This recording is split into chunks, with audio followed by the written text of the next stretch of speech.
Welcome to the sound of the start of the weekend T20 betting show. So many years trying to come up with new intros. I thought I'd nailed it by going from weekend into NTT20, and then I forgot all the different letters and numbers in the name of the podcast. Oh no. This is the NTT20 betting show, brought to you by the FSA Awards nominated Not the Top 20 podcast. Also, we won it last year. Back to defend our crown this year in the Fan Media of the Year category. I'm trying to think if it's a crown or if it's a trophy. It's there. A physical trophy, a figurative crown. And we won it, and I reckon we are 200 to 1 to win it again this year. But this podcast, sponsored by Sky Bet, it's Max Mann and Robin making betting picks ahead of a full slate of EFL action. It's for over 18s only. If you're thinking of placing a bet this weekend or any time, make sure you are gamble aware. Head to gambleaware.org to understand and brush up on the risks that come with gambling. Last week, sensational from George Ellick, a next best winner at 23 to 10 with Hull City, a goal scorer winner with Joe Gelhard at 7 to 2, a successful Acker swerve with Bradford away at Cheltenham, and it could have been at Grimsby, who were home to Ebbsfleet and were behind before Ebbsfleet had a man sent off, and Grimsby came back to win that game, and so nearly a joyous 5 to 1 winning nap. Sheffield Wednesday, draw no bet. Nothing done. They got draw no betted, 0-0 at West Brom.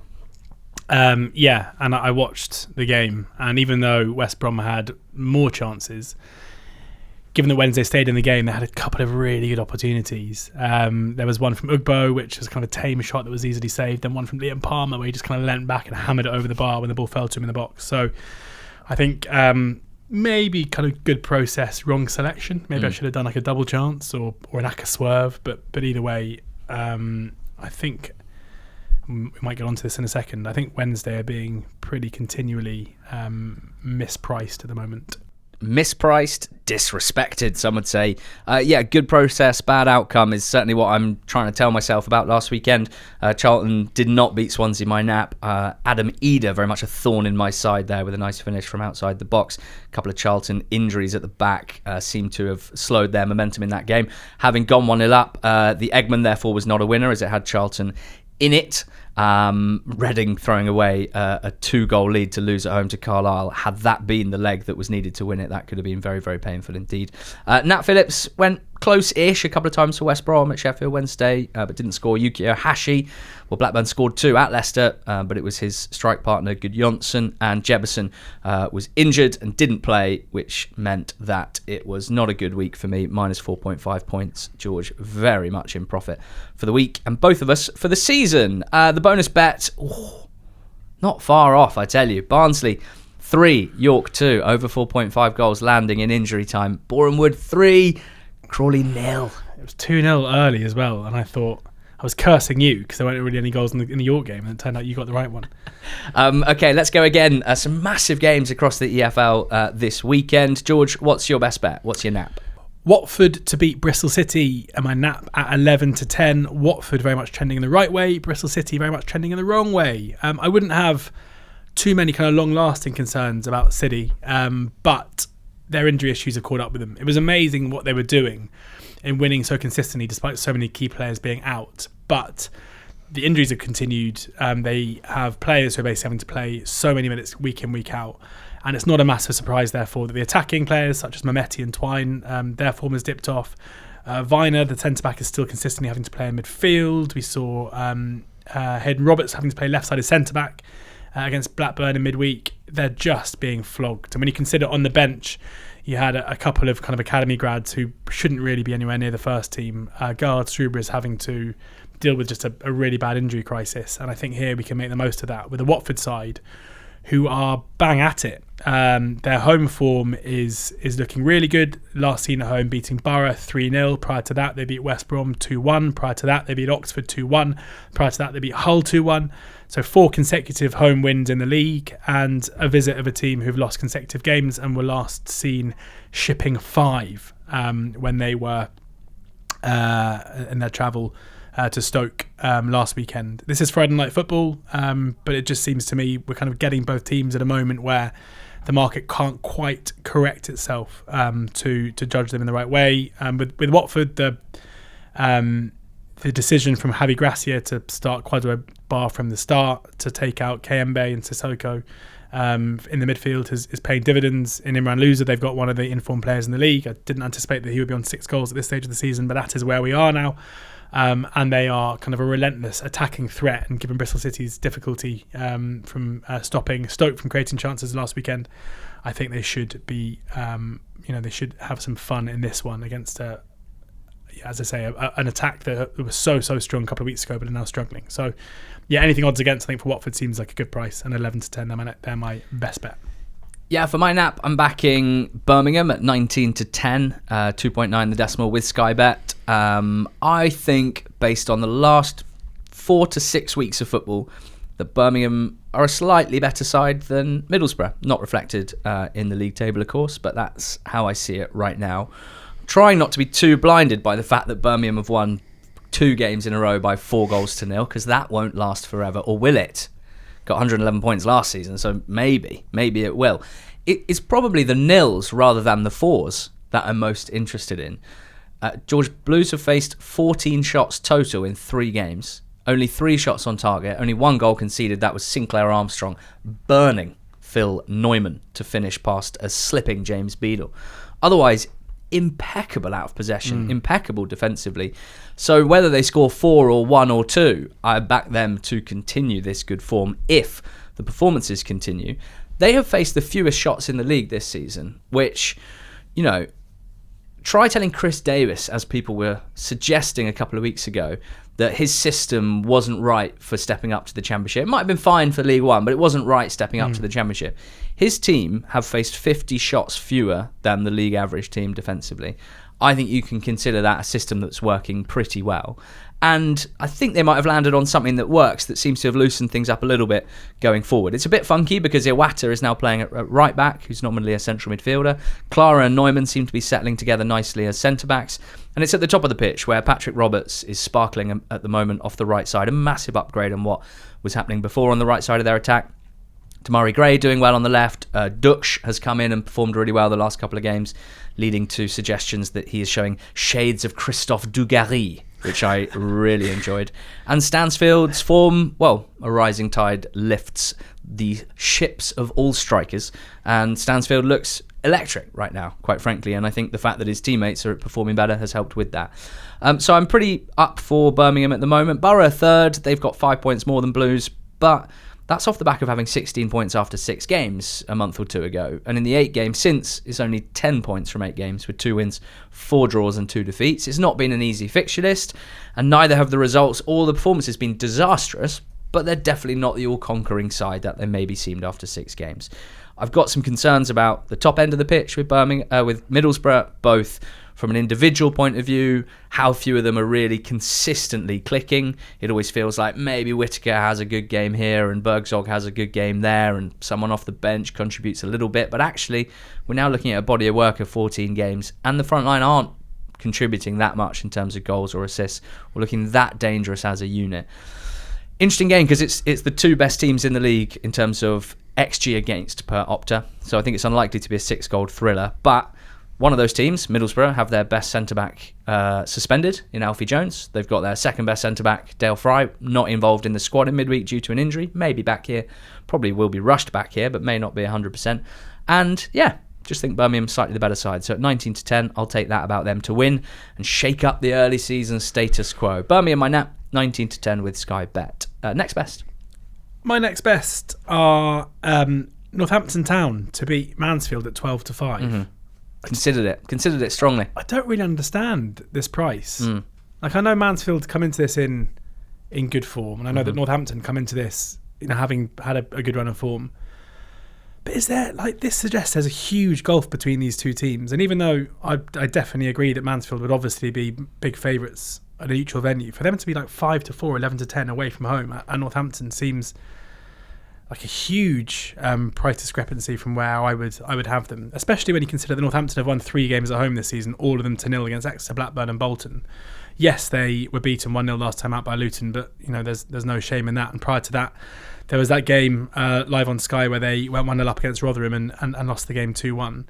Mansfield's away form is no great shakes. They've lost away from home this season already to Burton, who are one of the poorest teams in the league, or at least have been up to now. Wickham, who hadn't done much this season at the time when they were beaten, and Port Vale, who we know the underlying numbers are good, but they're realistically they're no better than mid-table. Yeah, they beat Luton away in Wilshire's first game, but they've only won 2 games away from home all campaign. So I'm just really struggling to understand, this price difference. Like, in my mind, you've got a Northampton side who are probably lower mid-table, bordering on relegation. Relegation candidates to bottom mid-table, against a Mansfield side who are bottom mid-table at best. But if these prices are right and Cobblers are 12-5 at home and Mansfield are 11-10 away, then one of those things has to be wrong. Either Mansfield are basically a playoff side, or Northampton are the worst team in the league. We'll find out. Yeah. We may find out. Goal scorer corner now. And I should also mention as well, sorry, just please. quickly, on Not the Top Tables, are NTT20.com's latest offering, putting out XG tables. There's not a great deal between these two sides. Last five games, Cobblers a little bit worse than the Mansfield, but it's not like Mansfield are posting incredible numbers or Northampton are posting terrible numbers. They're both kind of mid-bottom of the mid-bottom half, which is probably where you'd expect them to be. Bottom mid-half, half bottom mid-table, mid-table relegation. I've also just realised I'm wearing my headphones still, which is why you're coming so loud into my ears, which is a weird sensation. Sensational. Good to hear Not the Top Tables being used by you for your betting show research. I'm not that surprised, because it's a hell of a resource that we are creating and putting out on ntt20.com, free to read, and it is XG tables, but specifically trying to dredge up what we might consider form in terms of performance rather than results. So slicing and dicing the XG tables into last 5 games, last 10 games, and season total as well for your perusal and for your pleasure. Goal scorer corner for me, Will Boyle of Shrewsbury Town, big meaty centre-back, half a point on him to score, a 16-1 against Crewe. 16-1. Yeah, massive standout to me, this. Again, a bit like backing a team that's just won 4-0 twice in a row. There's something that seems a little bit stupid about this, because Boyle has scored twice recently. He scored in back-to-back league games against Cambridge and Crawley. Didn't score last time out in the league. But he has had the second most shots inside the box of League 2 centre-backs, behind Big Omar of Bromley. He scored as well against Chelsea under-21s in the trophy. In the league, he hit the bar against Walsall. He had one off the line against Accrington. Against Swindon, he had a shot from 6 yards out, which hit his teammate Callum Stewart on the head on the way into the top corner and was given as Stewart's goal, but could easily have been Boyle's. It's not just the 2 goals that he scored, is my point here. He's been going close pretty consistently all season. Now, Crewe, by no means a soft touch defensively from set pieces, but there is something for the optimists. They've got the 9th worst XG against from set pieces, so the opportunity is there for opposition teams, and Boyle is a big target for Sam Clucas's delivery in particular. And then we can zoom out. I like this a lot as reasoning to back Will Boyle at 16-1. In his League 2 career, Anytime has landed in 24 of 175 appearances. That is 13.7% of the time in what is now quite a big sample size. 13.7% probability would suggest odds of around 13-2. We're getting 16-1, which suggests a 6% probability. I like that price. Will Boyle's getting half a point. And then something a little bit different. There are 3 strikers that I think are generous prices with Sky Bet this weekend. Top price with Sky Bet, all 3. And I didn't want to narrow it down to 2. And so I'm going to use the last 2 points of Goalscorer Corner's staking plan on a half-point Trixie. So that's 4 bets. It's 3 doubles and a treble. If only one of these scores, I will be crying into my oatmeal. Going healthy this weekend, it seems. Devante Cole. Port Vale, away at Bolton, 3-1. Port Vale, a juicy price to beat Bolton, a big price. But I think this is going to be a much harder game for Bolton than many would expect. Vale's underlying numbers, you know this already. They are strong. They've been strong all season long. I think they're underrated as an attacking force. Vale have had the 3rd most shots in League One this season. They are good, and aggressive and attacking and dangerous. Devante Cole in particular is taking just under 3 shots a game, very high XG per shot. He has scored in 5 of his 9 starts in the league, so more than 1 in 2. And he loves to streak clear against a high line. He is one of the most dangerous in-behind threats and a good one-on-one finisher, and he should have a chance to do that here in a game where Bolton will likely dominate the ball. I like Laurent Tolai, obviously. I like Laurent Tolai every week. He plays for Argyle. They are at Huddersfield in a huge game for both managers, Lee Grant and Tom Cleverley. Tolai, I mean, who knows what's going to happen in this game? It could be 4-0 either way. It could be 3-3. It could be 0-0. But I think it should be goalsy. Plymouth games tend to be. He takes 3.25 shots per game, one of the highest volume shooters in the league. XG per shot as well, suggests decent shot locations. He also loves a bit of space to play in. I think Tolai's got a good mixture of physicality and technical ability. And at any time has landed in 4 of 10, so 40% of his games this season. 11-4, I think, is a good price for him to score any time for Argyle. And in League 2, Ryan Graydon, 11-4 for Fleetwood. He's been standing out to me recently, particularly watching Fleetwood highlights. He's had a couple of big performances against Accrington in their last league game and off the bench against Harrogate as well recently. Goals in 2 of his last 3 against a Crawley defence who just shipped 3 to Boro and Wood. They've conceded 2 or more in half their league games this season, and I think Graydon, he's a big goal threat. He did miss a penalty recently, so he may have come off those or he may be on them. And if he comes off, it's generally for either James Norwood or Ched Evans. They've got good striker options off the bench, Fleetwood, and we do have the super sub benefit with Sky Bet as well. So 3 picks in a Trixie, half a point Trixie, so 2 points total staked across 3 doubles and a treble. All 3 are best price with Sky Bet, so that the Trixie is standout price with Sky Bet as well. The doubles are at either 13 or 14 to 1, and the treble, as we record, is around 55 to 1. So go on the lads. Tolai of Argyle, Cole of Port Vale, Graydon of Fleetwood Town. I've got 3 goal scorers for a Trixie. What? Yeah. I'm just going to stake it as like a 0.25 point Trixie for my 1 point. Jaden Philogene, Ipswich. I think Swansea are one of the worst teams in the league, and I expect Ipswich to go and have a bit of fun there. And if I'm right, and if Ipswich are able to, they scored 4 goals at QPR, albeit 2 of them from set pieces, and they weren't actually necessarily great in that game. I think they will cause Swansea more issues. He was taken off in the second half against Watford after having an on-pitch spat with Matasiwa, which is a slight concern in terms of is he going to be punished for that by Jack Clark starting this one. But the 100-30 is just a massive price by someone who scored 6 goals already. I'm not overly fussed that it's come from 1.8 XG. I think he's one of these players that, because of the way that he plays and because of his shot locations and his quality shooting with his right foot from that kind of left corner of the box, he's always going to outperform XG if he's scoring goals. And in a game where I think Ipswich will be a constant threat, he should be the main source, or one of the main sources of that. Goal scorer corner favourite Jake Beasley is 4-1 to score any time for Burton. At Bradford, we're getting a big price here basically because Burton are 9-2 to win the game. But Burton, even when they're losing games, are generally a very good attacking force, and his shot map is just absolute filth. Like, it's just one big blob on the 6-yard box. Beasley is someone who is so good at getting into these positions. Yes, he's not the most clinical, but 4-1 about a player that basically gets the best shot locations of anyone for a team who I think are probably overpriced anyway, is enough for me. And then Paddy Madden returning to Chesterfield is 9-2 to score any time for Accrington. We saw him score a hat-trick in the 4-0 win against Swindon a couple of weeks ago. He scored in the Cup last weekend. He's Accrington's main source of goals. We know that Chesterfield games can be very end-to-end. Even if Chesterfield win this, I'm sure Accrington will have chances to win the game, and we can be pretty confident that Madden will start up front. So, Jaden Philogene at 130, Jake Beasley at 4-1, and Paddy Madden at 9-2 is my goal scorer Trixie. Nice, like it. Thanks. I'm going to do an Eggman.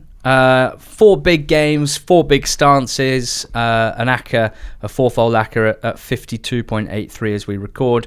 Birmingham, as discussed, my nap at Middlesbrough is one of them. We've got a huge game between Coventry and Stoke. First against second at Stoke.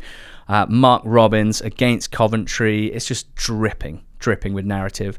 And for my part, my stance is pro Coventry. They're in the Eggman at 7-5 to win at Stoke, whose recent performances and results have been very exciting. Against Bristol City, the 5-1 win, against Oxford in midweek, the 3-0 win. There's no doubting that the goals they're scoring are good fun, particularly any moments of transition. They've been absolutely deadly in the last few games, and Sorba Thomas has been able to shift some of the responsibility for creating and scoring goals onto Manhoof and Chamado and Mabama and Baker, who've all benefited from that. I still think that Coventry are the better team. I think that Johansson is such an astoundingly good goalkeeper that he obviously does help to mitigate against the fact that Stoke, give up many more chances than their goals against, Colin would suggest. But with Coventry's attacking options in particular, rotation options, I think being better than Stoke's at the end of a long week and a midweek game, I like Coventry, the best team in the league, in my opinion, to win at 7-5. I'm not sure if Stoke are the second best team in the league, even if they are second in the table. Stockport, Luton, massive game in League One. The Hatters against the Hatters. One of them's top of the table in Stockport. I'm backing them at 13-10.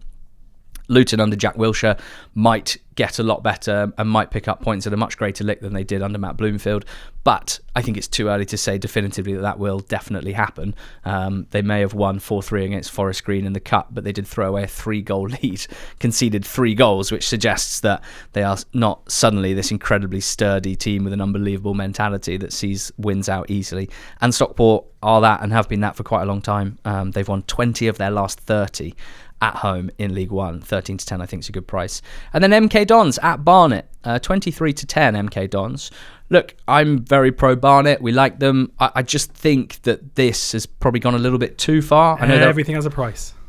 Exactly, everything has a price. MK, good recent form, a blip at Bromley, but otherwise beat Bristol Rovers 4-0, Crewe 3-1, won at Cole U last week in the Cup. Those injury issues that they had a few weeks ago have mostly eased up now, and the starting 11 looks very, very strong again. Offered Ekpateta and Sanders back 3, Mellish left wing back, Nemain right wing back, a midfield of Kelly, Collar and Crowley with Mendes Lang and Hepburn Murphy at the top of the pitch. I'd be very surprised if this is anything other than a super tight game. With Barnet being almost even money, it just seems too much of a pro-Barnet stance based off of just pure numbers. So MK Dons for me, 23-10. So the Eggman is Birmingham and Coventry, Stockport and MK Dons, and the price is 52.83 as we record with Sky Bet. Who are you swerving? It's what I probably should have done last week. I'm swerving the team playing against Sheffield Wednesday, and I'm swerving Southampton, who are 2-5 to beat Wednesday. Wednesday are continually priced up as if they're just absolutely terrible and roll over against everyone, and it's not true. You can be the 24th team in a league of 24 and not be awful. They were decent last night in the 1-1 draw against Norwich. Pedersen said it was their best attacking performance of the season. They held West Brom pretty well. We know Southampton's troubles. Despite Southampton winning 2-1 last night away at QPR, it was not in any way convincing. QPR were by far the better side in the first half in particular. Southampton, in the typical variance new manager way, have played way better than that under Will Still and lost games, and last night they got a win, but there's nothing in there to make me too concerned. And they are just incredibly short for a team that aren't great at winning games up against a buoyant Wednesday, who will again be supported in numbers by the away fans travelling down to the south coast. So I'm going to continue getting with Sheffield Wednesday until either they get worse or the market reacts to the fact that they're just not as bad as they're perceived to be. Nice. Okay, and to finish us off, the BTTS sixfold, the joint bet. It's at 20.32. No chunky prices in here. Just desperately hoping to get one of these up at some point as we enter deep into November without a bonus bet winner yet. Quite a few off the post. Norwich Leicester is the first one for me in the Championship. Both of them have the defensive consistency of wet tissue paper. Both of them have some good individuals that can hurt wet tissue paper defences, and that's what I'd expect here between Norwich and Leicester. Bradford and Burton, I mean, this is obviously with Bradford such a short price, I guess this is kind of a pro-Burton stance. And it's partly because in Jake Beasley, ex-Geesley, and his strike partner Tyrese Shade, who is putting up some really good shot numbers and adding yet more to the top of their pitch. With Webster supporting them, I think Burton are more of a threat than maybe people would realise. I think that they can hurt Bradford on the break in particular.